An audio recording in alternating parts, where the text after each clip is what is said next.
Is your iPhone stuck on the iPhone locked to owner screen after updating to iOS 26.5? Maybe you bought a secondhand device, forgot your Apple ID password, or reset your iPhone and suddenly can't get past the activation screen. If that sounds familiar, trust me, you're not the only one. Thousands of Apple users run into this problem every single year. Hello everyone and welcome back to the IBF Tools YouTube channel. Before we continue, there's something very important I need to say.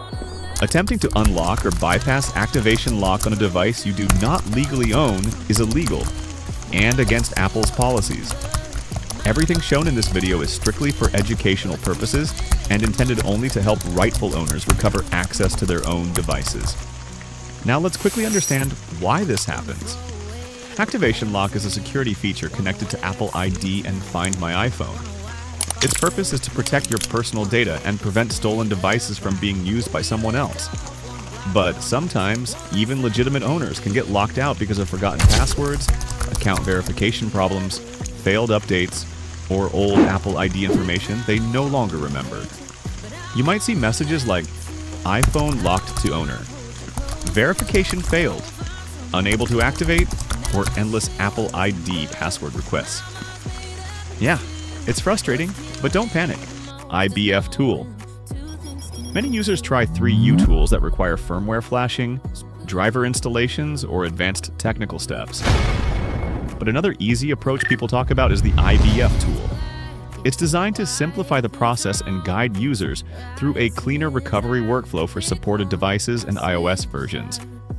You install it on your computer, connect your iPhone, select the correct model and iOS version, and then follow the instructions shown on the screen. The process is built to move the device into a clean setup state so you can continue using it again. It supports iPhones, iPads, and even Apple Watch. Once the process is complete, you can go through the setup again just like you would with a new device and move forward normally. As always, only use tools and methods on devices you legally own or are authorized to repair.